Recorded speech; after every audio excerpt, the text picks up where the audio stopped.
அனைவருக்கும் வணக்கம். இன்னைக்கு நம்ம பார்க்க போற நூல் தியாகோ ஃபோர்ட்டே அப்படிங்கிற எழுத்தாளர் எழுதி 2022ஆம் ஆண்டு வெளியான பில்டிங் அ செகண்ட் பிரெயின் அப்படிங்கிற நூல்.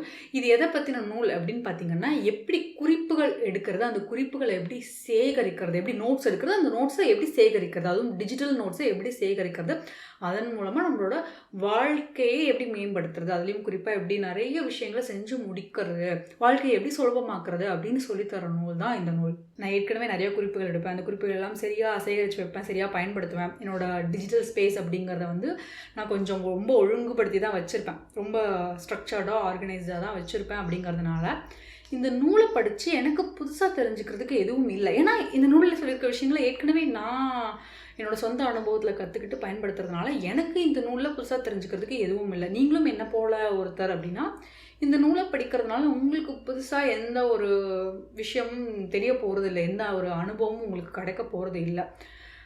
ஆனால் அப்படி இல்லை, நீங்கள் ஏற்கனவே என்ன மாதிரி அந்த ஆர்கனைஸ்டாக இல்லை, டிஜிட்டலி ஆர்கனைஸ்டாக இல்லை அப்படிங்கிற பட்சத்தில் அதையெல்லாம் இது வரைக்கும் முயற்சி பண்ணி பார்த்ததில்லை அப்படின்னா கண்டிப்பாக இந்த நூலை படித்து பாருங்கள். ஏன்னா இந்த நூலில் அவர் பேசியிருக்கிற கருத்துக்கள் உண்மையிலேயே தாக்கத்தை ஏற்படுத்தக்கூடியது தான். அதையெல்லாம் நடைமுறைப்படுத்துனீங்கன்னா உண்மையிலேயே உங்களுக்கு பெரிய பலன் கிடைக்கும். அதற்கு நானே சாட்சி. ஏன்னா இந்த நூல் பேசுகிற விஷயங்களை ஏற்கனவே நான் என்னோடய சொந்த வாழ்க்கையில் பயன்படுத்தி பார்த்துருக்கேன். அது பயனுள்ளதாக இருக்கும். அதனால் நீங்கள் ஏற்கனவே டிஜிட்டலி ஆர்கனைஸ்டு இல்லை அப்படின்னா கண்டிப்பாக இந்த நூலை படித்து பார்த்து இந்த நூல் பேசுகிற விஷயங்களை நடைமுறைப்படுத்தி பாருங்கள். இந்த நூலில் எனக்கு இருந்த ரொம்ப முக்கியமான குறை என்ன அப்படின்னு பார்த்தீங்கன்னா, பொதுவான இப்போ வர்ற எல்லா அந்த சுய உதவி நூல்களையுமே உள்ள ஒரு குறை தான். 10 பக்கத்தில் சொல்லக்கூடிய கருத்தை வளைச்சி வளைச்சி ஜாங்கிரி சுட்டு ஜிலேபி சுட்டு பல 100 பக்கங்களுக்கு எழுதியிருக்காங்க. அது அந்த ஜான்ரே ஸ்பெசிஃபிக் அப்படின்றாங்க. அந்த சுய உதவி நூல்னாவே அமெரிக்காவில் வெளியாகணும்னா அந்த நூல் இத்தனை பக்கங்கள் கொண்டதாக இருக்கணும் அப்படிங்கிற ஒரு சொல்லப்படாத வரையறை இருக்குது. அப்படி இருந்தால் தான் பதிப்பிக்கிறாங்க. அதுக்காகவே வேண்டி எழுத்தாளர்கள் தள்ளப்படுறாங்களான்னு தெரில. அவங்க போட்டு சுற்றி விக்ஸையே சுற்றி எழுதி வச்சுருக்காங்க அப்படிங்கிற மாதிரி எழுதி வச்சிட்ருக்காங்க. அதுதான் இந்த நூலில் எனக்கு இருந்த மிக முக்கியமான குறை. அதனால் நீங்கள் என்ன பண்ணுங்கன்னா, நூலை படிக்க போகிறீங்க அப்படின்னா விட்டு கூட படிக்கலாம், தப்பு கிடையாது. ஏன்னா சில விஷயங்கள் நமக்கு ஒரு அந்த பத்தியோட இல்லை அந்த அதிகாரத்தோட ஆரம்பத்தில் சாப்டரோட ஆரம்பத்தில் சொல்லும்போது நமக்கு புரிஞ்சிச்சு, 2 வரியிலே புரிஞ்சிருச்சு. அதுக்கப்புறமும் திரும்ப ரொம்ப நிறைய உதாரணங்களோட ஒரு விளக்கிட்டு இருக்கிறது நமக்கு அவ்வளவு தேவைப்படலாம். ஒருவேளை எனக்கு தேவைப்படாமல் இருக்கலாம், உங்களுக்கு தேவைப்படலாம். அதனால் உங்களுக்கு நூல் படிக்கும்போது கொஞ்சம் அழுப்பு தட்டுற மாதிரி இருந்தால் விட்டு தாண்டி கூட படிங்க. நிறையா எதுவும் இழக்கிறதுக்கு ஒன்றும் இல்லை அப்படின்னு நினைக்கிறேன். அதனால் நீங்கள் அப்படி கூட படித்து பார்க்கலாம். இந்த நூல் பேசுகிற அடிப்படையான கருத்து என்னன்னு பார்த்தீங்கன்னா, நமக்கு இருக்கிறது அளவான மூளை தான். அந்த மூளையில் கொஞ்சம் தான் சேகரித்து வைக்க முடியும். அந்த மூளையோட ப்ராசஸர்னால ஒரே சமயத்தில் கொஞ்சம் விஷயங்களை தான் செயல்படுத்த முடியும். நம்மளால் 1000 விஷயத்த ஒரே நேரத்தில் செய்ய முடியாது. எப்படி கணினியால் ஒரு கட்டத்துக்கு மேலே தாக்கு பிடிக்க முடியாது, அப்படியே படுத்துருமோ அதே மாதிரி தான் மனித மூளையும். அதே போல் தான் மனித மூளையிலும் ஒரு குறிப்பிட்ட விஷயங்களை தான் நம்ம சேகரித்து வச்சுக்க முடியும். அப்படி இருக்கும்போது நம்ம எப்படி நிறைய விஷயங்களை செஞ்சு முடிக்கணும் அப்படின்னு பார்த்தீங்கன்னா நமக்கு 2வது மூளை தேவைப்படுது. இந்த 2வது மூளை அப்படிங்கிறது என்னன்னு பார்த்தீங்கன்னா, நம்ம எழுதி வைக்கிற அந்த நோட்டுகள் தான். அதுதான் 2வது மூளை. நம்ம அந்த குறிப்பிட்டு வைக்கிற நோட்டுகள் இருக்குது பார்த்தீங்களா, அதுதான் 2வது மூளை. இன்றைக்கி கணினி வந்துருச்சு, கைபேசி வந்துருச்சு. இதெல்லாம் வர்றதுக்கு முன்னாடி ஆன்மீக தளத்துலேயும் சரி, அறிவியல் தளத்துலேயும் சரி, நிறைய விஷயங்கள் பண்ணவங்க என்ன பண்ணாங்க அப்படின்னு பார்த்தீங்கன்னா, நிறைய குறிப்புகள் எடுத்திருப்பாங்க, நிறைய நோட்ஸ் எடுத்திருப்பாங்க. எடுத்து எழுதி அவங்களோட அந்த மூளையோட அளவை பெருக்கியிருப்பாங்க. நம்மளோட மூளையோட அளவை பெருக்க முடியாது இல்லையா? அதனால் அதில் இருக்க சிந்தனைகளோட அந்த நினைவில் வச்சுக்கக்கூடிய செய்திகளோட அளவை பெருக்கணும்னா 2வது மூலையாக நம்ம அந்த நோட்ஸ் தேவைப்படும். அந்த நோட்ஸில் எழுதி அதை பெருக்கியிருப்பாங்க. இதை பல பேர் பண்ணியிருக்காங்க. அரிஸ்டாட்டில் காலத்தில் தொடங்கி நியூட்டன், டாவின்சி முதல்கொண்டு எல்லாருமே இந்த மாதிரி தான் எழுதி அவங்களோட சிந்தனைகளை அறிவியலை பெருக்கியிருப்பாங்க. அறிவியல் ஆராய்ச்சியில் வெற்றி பெற்றவங்கெல்லாம் பார்த்திங்கன்னா பயங்கரமான நோட்ஸ் எடுத்திருப்பாங்க, பயங்கரமாக குறிப்புகள் எடுத்திருப்பாங்க. அவங்க நிறைய டைரிகளில் எழுதி பார்த்துருப்பாங்க. அவங்க உடனே திரும்ப எழுதுன மாதிரி கூட சில சமயம் நமக்கு தோணும். அவங்க எழுதி இப்போ எடுத்து படித்து பார்த்தோன்னா அதுக்கு காரணம் என்னென்னா, அவங்க எழுதி தான் அந்த சிந்தனையை வளர்த்துருப்பாங்க. எழுதி தான் நினைவில் வச்சுட்டு வந்திருப்பாங்க. எல்லாத்தையும் மடக்கில் வச்சுட்டு இருக்க முடியாது. அதனால் எழுதி வச்சுட்டு தான் செயல்படுத்தியிருப்பாங்க. இவர் இந்த நூல் என்ன சொல்கிறாருன்னு பார்த்தீங்கன்னா, இப்போது டிஜிட்டல் எல்லா இடத்துலையும் எல்லாமே டிஜிட்டல் ஆகிடுச்சு, எல்லாமே கணினி மயமாகிடுச்சு. அப்படிங்கும்போது நாம் அதை பயன்படுத்தி அதை நம்மளோட 2வது மூளையாக மாற்றிக்கணும் அப்படிங்கிறது தான். குறிப்புகள் எடுக்கும்போது அதை நம்ம டிஜிட்டலாக எடுத்துக்கணும். அந்த டிஜிட்டல் குறிப்புகளை எப்படி சேமிக்கணும் அப்படிங்கிறத பற்றியெல்லாம் தான் இந்த நூலில் விளக்கமாக சொல்கிறாரு. நான் முன்னாடி சொன்ன மாதிரி நான் நிறையா குறிப்புகள் எடுக்கிற ஆள் தான். பள்ளி காலம் தொடங்கி கல்லூரி காலம், வேலைக்கு போனதுக்கப்புறம் சரி, இப்பவும் சரி நிறைய குறிப்புகள் எடுப்பேன். அந்த குறிப்புகள சேகரிச்சு வைப்பேன். உண்மையா சொல்ல போனோம்னா, நான் புகைப்படங்கள் எடுக்க ஆரம்பிச்சப்போ, பறவைகள் பார்க்க ஆரம்பிச்சப்போ என்ன பண்ணேன்னா, நோட் போட்டு எழுதிக்கிட்டு இருந்தேன். என்னென்ன பறவை பார்த்தேன், இந்த பறவையோட ரெக்கை எப்படி இருந்துச்சு, கால் எப்படி இருந்துச்சு அப்படிங்கிறதெல்லாம் எழுதிக்கிட்டு இருந்தேன். அப்போ ஒருத்தர் கேட்டாரு, இதெல்லாம் இப்போ இணையத்திலே கிடைக்குதுல்ல, இதையும் எழுதிட்டு இருக்கா? அதாவது இணையத்தை பார்த்து உட்காந்து எழுதிக்கிட்டு இருந்தேன். ஏன் எழுதிக்கிட்டு இருக்க அப்படின்னாரு. அதுக்கு என்கிட்ட இருந்த காரணங்கள் 2. ஒன்று என்னன்னா, அதுக்கப்புறம் எனக்கு ஒன்று அவசரத்துக்கு வேணும்னா போய் நான் இணையத்தில் தேடிட்டு இருக்க முடியாது. சட்டுன்னு எடுத்து என்னோட நோட்டு புத்தகத்தை பார்த்தா எனக்கு தெரியும் எங்கே எழுதி வச்சிருப்பேங்கிறத நான் ஞாபகம் வச்சுக்கலாம். என்ன எழுதுனேங்கிறது எனக்கு ஞாபகம் இல்லாமல் இருக்கலாம். ஆனால் எந்த நோட்டில் தோராயமாக எந்த இடத்துல எழுதியிருப்பேன், முதல் பாதியில் எழுதியிருப்பேனா, 2வது பாதியில் எழுதியிருப்பேனாங்கிறலாம் எனக்கு ஞாபகம் இருக்கும் இல்லையா? அதை வச்சு நான் தேடி எடுக்கிறது எனக்கு ரொம்ப சுலபம் அப்படிங்கிறது ஒன்று.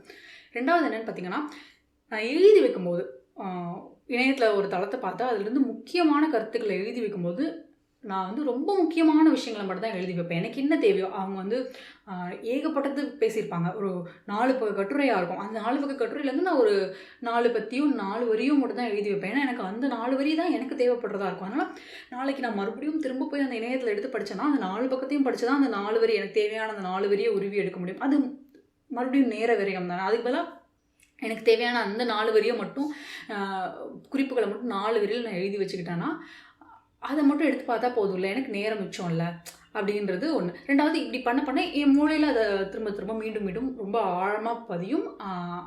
அதை திரும்ப எடுத்து பார்க்குறது ரொம்ப சுலபமாக இருக்கும் அப்படிங்கிறதுக்காக தான் அப்படின்னு சொன்னேன்.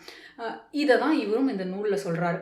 நம்ம குறிப்புகள் எடுக்கும்போது அப்படியே டிஜிட்டல் குறிப்பு எடுக்கிறோம் அப்படின்னா அப்படியே எல்லாத்தையும் அங்கேருந்து காப்பி பண்ணி அப்படியே நம்ம டிஜிட்டல் குறிப்புகளாக நம்மளோட நோட்ஸில், டிஜிட்டல் நோட்ஸில் இல்லை வேர்ட் டாக்குமெண்ட்டில் நம்ம போட்டு வைக்கக்கூடாது. அதை படித்து பார்த்து அதில் என்ன தேவையோ அதில் இருக்கிற அந்த முக்கியமான கருத்துக்களை மட்டும் எடுத்துக்கிட்டு அதற்கான வேணும்னா இணைப்பையும் சேர்த்து வச்சு நம்ம டிஜிட்டல் நோட்ஸ் எடுத்துக்கலாம் அப்படிங்கிறாரு. உண்மையிலே இந்த இடத்துல தான் கையில் எழுதுகிற நோட்ஸ் அப்படிங்கிறது எனக்கு ரொம்ப பயனுள்ளதாக இருக்கும். ஏன்னா டிஜிட்டல் நோட்ஸ் அப்படிங்கும்போது நம்ம வளர்க்கலாம் எல்லாத்தையும் எடுத்து போட்டு வைப்போம். கையில் எழுத போகிறோம்னா நமக்கு அந்த பக்கத்துக்குள்ளே எழுதணும், கை வலிக்கும் எழுதுனா. அப்படிங்கும்போது நம்ம என்ன பண்ணுவோம்னா இயல்புலேயே நம்ம எடுக்கிற அந்த நோட்ஸ் குறிப்புகளோட அளவை வந்து சுருக்கிட்டே போவோம். எவ்வளோ நிறைய படிச்சிருந்தாலும் அது ரொம்ப முக்கியமான கருத்துக்களை ரொம்ப எழுதுறதுக்கு சுலபமாக தான் நம்ம எழுதுவோம் இல்லையா? அப்போ ஒரு பெரிய போர் பற்றி நம்ம படிச்சுக்கிட்டு இருக்கோம், அதை பற்றி குறிப்பு எடுக்கிறோம் அப்படின்னா அப்படியே டிஜிட்டலி குறிப்பு எடுக்கணும், அப்படியே எடுத்து அப்படியே என்ன பண்ணுவோம், அப்படியே வளவள குழப்பம் அத்தனை இஞ்சி அங்கே போட்டுருவோம். அதே கையில் எழுதுறோம்னா அதோட ஆண்டு, முக்கியமான பெயர்கள் அப்படின்னு சொல்லிட்டு ரொம்ப சுருக்கமாக எழுதுவோம். அதை பார்த்தா படிக்கிறதும் ரொம்ப சுலபமாக இருக்கும். அவர் டிஜிட்டலாக நோட்ஸ் எடுக்கும்போதும் அதே மாதிரி தான் பண்ணணும் அப்படிங்கிறாரு. நான் ஒரு 2 வருஷத்துக்கு முன்னாடி நினைக்கிறேன், போன வருஷமோ அதுக்கு முந்தின வருஷமோ குரூப் 1 பரீட்சையில் தேர்ச்சி பெற்று இப்போ டிஎஸ்பியாவோ என்னவோ இருக்கிற ஒருத்தவங்க ஒரு பெண், அவங்களோட காணொலியை பார்த்தேன். அவங்க அந்த காணொலியில் எப்படி அவங்க குறிப்பெடுத்திருந்தாங்கன்னு காமிச்சிருந்தாங்க. அதே போல் தான் அவங்க வந்து ஒவ்வொரு தலைப்புக்கும் 4 பக்கம் தான், இந்த பக்கம் அந்த ஃபுல் ஷீட் எக்ஸாம் பேப்பர் கொடுப்பாங்க இல்லையா, அந்த 4 பக்கத்துக்கு தான் ஒரு தலைப்புக்கு குறிப்பெடுத்திருக்காங்க. அது கட்டமாக போட்டு முக்கியமான தலைப்புகளை மட்டும் தான் குறிப்பெடுத்து வச்சுருக்காங்க. அவங்க சொல்கிறாங்க, நான் பரீட்சைக்கு போகிறதுக்கு முன்னாடி இல்லை தேர்வு எழுத போகிறதுக்கு முன்னாடி அந்த மாதிரி சாம்பிள் டெஸ்ட்லாம் கொடுப்போம்ல, அதுக்கெல்லாம் போகிறதுக்கு முன்னாடி அந்த என்ன பயிற்சி தேர்வு அதுக்கு போகிறதுக்கு முன்னாடிலாம் சும்மா இந்த குறிப்புகளை மட்டும் தான் படிச்சுட்டு போவேன். அது அவங்க எந்த புத்தகத்தில் படித்தாங்களோ அதை படிச்சுட்டு போக மாட்டாங்களாம், அந்த குறிப்புகளை மட்டும்தான் படிச்சுட்டு போவாங்க. படிச்சுட்டு போய் தான் நான் பயிற்சி தேர்வு எழுதுவேன், இதை படிச்சுட்டு போனாலே போதும் அப்படின்னாங்க. அந்தளவுக்கு குறிப்புகள் எடுத்து வச்சுருந்துருக்காங்க. நான் முன்னாடி சொன்ன மாதிரி அறிவியல் ஆராய்ச்சியாளர்கள் மட்டும் கிடையாது, ஆன்மீக தத்துவம் மட்டும் கிடையாது, இந்த மாதிரி போட்டித் தேர்வுகளில் தேர்ச்சி பெறவங்களும் இந்த மாதிரி தான் குறிப்பெடுத்து இது பண்ணுறாங்க. நான் முன்னாடி சொன்னேன், நான் என்னோடய தேர்வுகள் அத்தனைக்கும் இந்த மாதிரி தான் குறிப்பெடுத்து தான் அதை படிச்சுட்டு போய் தான் எழுதியிருக்கேன். அதுலேயும் குறிப்பாக அந்த நேர்முகத் தேர்வு இன்டர்வியூக்கு போகிறதுக்கு முன்னாடி, இல்லை நம்ம இன்ஜினியரிங் பக்கத்தில் இருக்கிற அந்த மாதிரியான போட்டித் தேர்வுகள்லாம் இருக்கும்ல, அதுக்கெல்லாம் போகிறதுக்கு முன்னாடி நம்ம எடுத்து வச்சுருக்கிற குறிப்புகளை படிச்சுட்டு போய் எழுதுறதா ரொம்ப சுலபமாக இருக்கும். ஜிஆர்இ, டோஃபல் அந்த மாதிரி எதுக்கு படிக்கிறதா இருந்தாலும் குறிப்புகள் எடுத்து படிக்கிறது தான் ரொம்ப சுலபமாக இருக்கும்.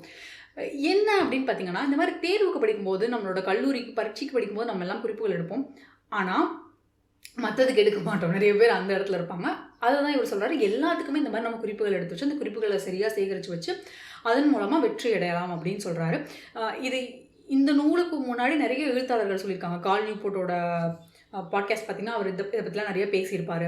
அவர் மட்டும் கிடையாது, நிறைய எழுத்தாளர்கள் எப்படி அவங்க எழுதுகிறாங்க, அவங்க எழுதுறதுக்கான தகவல்கள் எப்படி சேமித்து வைக்கிறாங்க அப்படிங்கிறதெல்லாமும் பேசியிருப்பாங்க. அது மட்டும் இல்லை, நீங்கள் ஒரு ஆர்டிஸ்ட் ஆகணும்னு நினைக்கிறீங்க, ஒரு பெரிய ஓவியர் ஆகணும்னு நினைக்கிறீங்க, ஓவியம் வரையணும்னு நினைக்கிறீங்க அப்படின்னாலும், ஓவியர்கள்லாம் அந்த மாதிரி தான் இப்போ வரைஞ்சிக்கிட்டு இருக்காங்க. ஓவியம் வரைகிறவங்கலாம் அப்படி தான் பண்ணிக்கிட்டு இருக்காங்க. ரெஃபரன்சஸ் எல்லாம் எடுத்து எப்படி சேகரித்து வைக்கிறது, எப்படி அதையெல்லாம் எப்படி சரியா ஃபோல்டராக போட்டு வைக்கிறது அப்படிங்கிறத பற்றியெல்லாம் காணொலிகள் போட்டிருக்காங்க. அந்த மாதிரி நீங்கள் என்ன தளத்தில் அடுத்து என்ன செய்யணும்னு ஆசைப்பட்டீங்கன்னாலும் இந்த மாதிரி குறிப்புகள் எடுக்கிறது, அந்த குறிப்புகளை சரியாக சேகரிக்கிறத கற்றுக்கிட்டிங்கன்னா உங்களுக்கு அந்த தளத்தில் வந்து இன்னும் கொஞ்சம் மேலே போகிறது சுலபமாக இருக்கும். உதாரணத்துக்கு நீங்கள் ஒரு நூல் எழுதணும்னு ஆசைப்படுறீங்க அப்படின்னா, இன்றைக்கி அந்த நூல் எழுதுறதுக்கான போதிய தகவல்கள் உங்ககிட்ட இல்லாமல் இருக்கலாம். அந்த நூல் பார்த்தீங்கன்னா ஒரே ஒரு திட்டம், ஒரே ஒரு எண்ணம் மட்டும் உங்களுக்கு உதிச்சிருக்கலாம். அதை நீங்கள் என்ன பண்ணலாம்னா நோட்ஸில் போட்டோ இல்லை கூகுள் டாக்ஸ்லேயோ போட்டு சேகரித்து வச்சுக்கலாம். தலைப்பு போட்டு சேகரித்து வச்சுக்கலாம். அதுக்கு பிறகு அடுத்த வருஷம் உங்களுக்கு அதுக்கு இன்னும் நிறைய தகவல்கள் கிடைக்கலாம். அப்போ எடுத்து நீங்கள் அந்த நூலை தொடர்ந்து எழுத ஆரம்பிக்கலாம். அந்த மாதிரி ஃபோல்டராக ஒரு நூலுக்கும் ஃபோல்டர் போட்டு வச்சுட்டு அந்த ஃபோல்டருக்குள்ள உங்களுக்கு அந்த நூல் பற்றின தகவல்கள் கிடைக்குது. இல்லை அந்த நீங்கள் ஒரு கற்பனை ஒரு இராணுவம் பற்றின ஒரு கதை எழுதுறீங்கன்னு வச்சுக்கோங்களேன். இராணுவத்தை பற்றின ஏதாவது ஒரு செய்தி ஒரு தகவல் வரும்போதெல்லாம் அதில் படித்து அந்த ஃபோல்டரில் நீங்கள் போட்டு வச்சுக்கிட்டு நாளைக்கு அந்த கதையை எழுத ஆரம்பிக்கும்போது அதெல்லாம் பார்த்தீங்கன்னா ஒரே இடத்துல இருக்கும். அப்போ போய் நீங்கள் தேடிட்டு இருக்க தேவையில்லை. எல்லாத்தையும் உங்கள் மூளைக்குள்ளே உங்கள் மனசுக்குள்ளே வச்சுக்கிட்டு கஷ்டப்பட்டுட்டு இருக்க தேவையில்லை. அப்போ போய் எடுத்து பார்த்துக்கலாம். இது எழுத்தாளர்களுக்கு ரொம்பவே பயனுள்ளதாக இருக்கும். ஏன்னா இன்றைக்கி நீங்கள் ஒரு கதை எழுதிட்டு இருப்பீங்க, அப்போ தான் வேற ஒரு கதை உள்ள மண்டைக்குள்ள வந்துகிட்டு இருக்கும். அப்போ அந்த கதையை எழுத போகிறதா இந்த கதையை எழுதுறதா ரொம்ப குழப்பமாக இருக்கும் இல்லையா? அப்போ இந்த பக்கம் இன்னும் வேறு கதையை பற்றி உங்களுக்கு ஏதாவது எண்ணம் வந்துக்கிட்டே இருக்குது, ஏதாவது சிந்தனைகள் வந்துகிட்டே இருக்குன்னா அதையெல்லாம் எடுத்து நோட்ஸில் போட்டு ஓரமாக வச்சுட்டு இப்போ எழுதிட்டு இருக்க கதையை தொடர்ந்து எழுதுனீங்கன்னா நாளைக்கு இந்த கதையை முடிச்சுட்டு அந்த கதையை எழுத போகிறதுக்கு சுலபமாக இருக்கும். எழுத்தாளர்கள்லாம் இதை தான் பண்ணுவாங்க. அப்போ தான் இவர் என்ன சொல்கிறாருன்னு பார்த்தீங்கன்னா ஃபோல்டர் ஸ்ட்ரக்சர் எப்படி வச்சுக்கிறதுங்கிறத சொல்கிறாரு. இவர் PARA அப்படின்னு ஒரு மெத்தட் சொல்கிறாரு. PARA அப்படின்னா என்னென்னு பார்த்தீங்கன்னா projects, areas, resources, archives. Project அப்படின்னு பார்த்தீங்கன்னா இப்போ நீங்கள் என்ன வேலை பார்த்துட்ருக்கீங்க, எதை பற்றி செஞ்சிட்ருக்கீங்களோ அதை வந்து ப்ராஜெக்ட்ஸ் அப்படின்னு போட்டு வச்சுக்கிறது. உதாரணத்துக்கு இப்போ நான் யூடியூப் வீடியோ எடுக்கிறேன்னு பார்த்தீங்கன்னா இந்த வீடியோ இன்றைக்கி பில்டிங் அ செகண்ட் பிரெயின் அப்படிங்கிற காணொலி எடுக்கிறேன் அப்படின்னா அதுக்கு நான் ஒரு ஃபோல்டர் வச்சுருப்பேன். பில்டிங் அ செகண்ட் பிரெயினே போட்டு வச்சுருப்பேன். அந்த ஃபோல்டருக்குள்ளே போய் பார்த்தீங்கன்னா இந்த காணொலியோட வீடியோ ஃபைல் இருக்கும், இந்த காணொலியோட ஆடியோ ஃபைல் இருக்கும், இந்த நூலோட அட்டைப்படம் இருக்கும், அப்புறம் இந்த நூலுக்கான இணைப்பு, இந்த நூலை பற்றி நான் எடுத்து வச்ச குறிப்பு, லிப்டலோஸ்க்கு எல்லாமே அந்த இடத்துல இருக்கும். சங்க இலக்கிய பாடலில் ஒரே ஒரு காணொலி எடுக்கிறேன்னா அந்த இடத்துல அந்த பாட்டு இருக்கும். அந்த பாட்டை வந்து நான் கார்டாக போட்டு பக்கத்தில் காமிக்கிறதுக்கு வச்சுருப்பேன் இல்லையா, அது இருக்கும். அந்த சங்க இலக்கிய பாடலை பற்றின குறிப்பு இருக்கும், எல்லாமே போட்டு வச்சுருப்பேன். அந்த மாதிரி போட்டு வைக்கிறதுக்கு பேர் தான் ப்ராஜெக்ட் ஃபோல்டர்ஸ். இதை நீங்கள் நூல்களுக்கும் பயன்படுத்தலாம். இப்போ நீங்கள் ஒரு நூல் எழுதிட்டுருக்கீங்கன்னா அந்த நூலை பற்றின அந்த நூலுக்கு நீங்கள் சேமிச்சு வச்ச படங்கள், ஓவியங்கள், இல்லை கருத்துக்கள், சயின்டிஃபிக் ஃபேக்ட்ஸ் அதத்தையும் ஒரு ஃபோல்டரில் போட்டு வச்சுட்டு அதை வச்சுக்கிறது. அந்த மாதிரி வைக்கிறதுக்கு பேர் ப்ராஜெக்ட்ஸ் அப்படின்னு சொல்கிறாரு. சில சமயங்களில் பார்த்திங்கன்னா நமக்கு எங்கே வைக்கிறதுன்னு தெரியாது. இப்போ எனக்கு ஒரு எண்ணம் மட்டும்தான் இருக்குது. ஒரு நூலுக்கான ஒரு கதைக்கான எண்ணம் வந்துடுச்சு, ஆனால் அது கதைக்கான பேர் கூட எனக்கு இல்லை. சும்மா ஒன்று இருக்குது. இல்லை ஒரு விஷயம் நான் படிக்கிறேன், நல்லா இருக்குது, இது எங்கேயாவது நான் பயன்படுத்தணும்னு நினைக்கிறேன், ஆனால் இப்போ எங்கே பயன்படுத்தணும்னு எனக்கு தெரியல. அப்போ எங்கே போட்டு வைக்கிறது அந்த மாதிரியான விஷயங்கள் அப்படின்னு பார்த்தீங்கன்னா ரிசோர்ஸஸ் அப்படிங்கிற ஒரு ஃபோல்டரை வச்சுக்கிட்டு அதில் போட்டு வச்சுக்க சொல்கிறார். அதாவது இந்த மாதிரியான தகவல்களை எல்லாம் எடுத்துகிட்டு அங்கே போட்டு வச்சுக்கிறது. நாளைக்கு உங்களுக்கு தோணும், ஆமாம் இந்த மாதிரி ஒரு தகவல் எனக்கு படித்தோம், அது இன்றைக்கி இந்த கதைக்கு பொருத்தமாக இருக்கும் இல்லையா, நம்ம போய் தேடி பார்க்கலாம் அப்படின்னு தோணும். அப்படி தோணும்போது போய் அந்த ரிசோர்ஸஸ் ஃபோல்டரில் போய் தேடிங்கன்னா அந்த நீங்கள் எடுத்து வச்ச அந்த தகவல், செய்தி அதெல்லாம் இருக்கும் இல்லையா, அதை எடுத்து நீங்கள் பயன்படுத்திக்கலாம். இதுதான் ரிசோர்ஸஸ் அப்படிங்கிறார். ஏரியாஸ் அப்படின்னு எதை சொல்கிறாருன்னு பார்த்தீங்கன்னா உங்களோட வாழ்க்கையோட ஒவ்வொரு பகுதி, அது தொடர்பான விஷயங்கள் எடுத்து நீங்கள் அதுக்குள்ளே போட்டு வச்சுக்கலாம். உதாரணத்துக்கு உங்கள் வீடை நீங்கள் புனரமைக்கணும்னு நினைக்கிறீங்க, இல்லை உங்கள் குழந்தைங்களுக்காக ஏதாவது ஒரு ப்ராஜெக்ட் பண்ணுறீங்க அப்படின்னா அவங்க பேரில் அவங்களுக்குன்னு தனியாக ஒரு ஃபோல்டர் வச்சுக்கிட்டு அதுக்குள்ளே கொண்டு போய் அங்கே போட்டு வச்சுக்கலாம். நாளைக்கு அதுலேருந்து தேவைப்படும் போது அந்த ஃபோல்டர்லேருந்து எடுத்துக்கலாம். அடுத்து ஆர்கைவ்ஸ் அப்படின்னு எதை சொல்கிறாருன்னு பார்த்தீங்கன்னா முடிஞ்சிருச்சு, நீங்கள் ஒரு ப்ராஜெக்ட் பண்ணி முடிச்சிட்டிங்க, அதுக்காக வேண்டி இன்றைக்கி அந்த ப்ராஜெக்ட் உங்களுக்கு தேவையில்லை, இது கூட முடிஞ்சு போச்சு, நூலை எழுதி முடிச்சிட்டிங்க, வெளியிட்டீங்க, எல்லாம் முடிஞ்சு போச்சு, ஆனால் அத்தனை டிலேட் பண்ணிட்டு போக முடியாது இல்லையா. அப்போ என்ன பண்ணலாம் அப்படின்னா ஆர்கைவ்ஸ் அப்படின்னு சொல்லி போட்டு அதை வந்து பேக்கப் மாதிரி எடுத்து வச்சிடலாம். அப்படி எடுத்து வச்சுட்டா எனக்காவது ஒரு நாள் உங்களுக்கு தேவைப்பட்டால் அதை போய் நீங்கள் பார்க்கலாம். உதாரணத்துக்கு யூடியூப் காணொலிகள்லாம் நான் போட்டேன், ஆனால் அதெல்லாம் எடுத்து நான் ஆண்டாக போட்டு அந்த ஆண்டுக்குள்ளே 2021, 2022 அப்படின்னு போட்டு சேகரித்து ஹார்ட் ட்ரைவில் போட்டு வச்சுருவேன் ஒரு ஆண்டு முடிஞ்சதுக்கப்புறம். காரணம் என்னன்னு, நாளைக்கு யூடியூப் சேனலை தூக்கிடுச்சு, ஏதாவது ஒரு காரணத்துக்காக சேனல் தூக்கிடுச்சு, இல்லை யூடியூபே உடஞ்சி விழுந்து போயிடுச்சு அப்படின்னா நான் போட்ட காணொளிகள்லாம் என்ன ஆகுறது, அப்போ எங்கே போய் தேடுவேன்? அப்போது என்னோட காணொளிகள்லாம் ஆர்கைவ்ல இருக்கும் இல்லையா, எடுத்துக்கலாம் இல்லையா, அந்த மாதிரி நம்மளோட ஒரு ப்ராஜெக்ட் முடிஞ்சதுக்கப்புறம் ஆர்கைவ்ல போட்டு வச்சுக்கணும் அப்படிங்கிறார். அப்போ தான் அது நம்ம இப்போ வேலை செஞ்சுட்டு இருக்கிற அந்த ப்ராஜெக்ட்டுக்கு குறுக்க வராது. அதை பற்றி நம்ம யோசிக்க மாட்டோம். பார்க்குறப்பெல்லாம் அதை பற்றி நம்ம சிந்தனை போகாது. அதை பற்றி நம்ம சிந்தனை போகிறப்போ நமக்கு மூளை நேரம் வீணாகும் இல்லையா, அந்த மாதிரி வீணாகக்கூடாது அப்படின்னா அதெல்லாம் ஓரமாக தொடச்சு தூக்கி ஆர்கைவ்ல போட்டு வச்சுட்டா போகாது. இதுதான் அவர் சொல்கிற முக்கியமான ஃபோல்டர் ஸ்ட்ரக்சர்ஸ். உண்மையை சொல்லணும்னா இதெல்லாம் நீங்கள் பயன்படுத்தணும்னு அவசியமும் கிடையாது. இதே போல் நான் பயன்படுத்துறதில்ல. இந்த மாதிரி ப்ராஜெக்ட்ஸ், ஆர்கைவ்ஸ் அப்படின்னு தலைப்பு போட்டெல்லாம் நான் பயன்படுத்த கிடையாது. ஆனால் கிட்டத்தட்ட இதே சிந்தனைகளை தான் நான் பயன்படுத்திக்கிட்டு இருக்கேன். நான் மட்டும் இல்லை, எனக்கு தெரிஞ்சு நோட்ஸ் எடுக்க ஆரம்பித்த எல்லாருமே ஒரு கட்டத்தில் இந்த இடத்துக்கு தான் வந்து நிற்பாங்க. அப்படி தான் எவால்வ் ஆகி வருவோம், நம்ம பரிணமிச்சு வருவோம். அதனால் நீங்கள் இவர் பயன்படுத்துகிற இந்த ஃபோல்டர் ஸ்ட்ரக்சர்ஸ் தான் வேணும்னு அப்படின்னா இந்த நூலை படித்து இதில் என்ன சொல்லியிருக்காருன்னு தெரிஞ்சுக்கிட்டு அதையே பயன்படுத்துங்க. ஆனால் அதை தான் நீங்கள் பயன்படுத்தணும் அப்படின்னு கிடையாது. ரொம்ப எடுப்பில் இவர் சொல்கிற மாதிரி எல்லாத்தையும் கஷ்டப்பட்டு பண்ணி இவர் கஷ்டப்பட்டு பண்ணுற மாதிரி சொல்லலை. இருந்தாலும் பார்க்குறப்ப இவ்வளோ பெரிய நூலில் படிக்கிறப்பே நமக்கு கொஞ்சம் பயமாக இருக்கும் இல்லையா, அந்த மாதிரி தோணுச்சுன்னா ரொம்பலாம் மெனக்கடாதீங்க.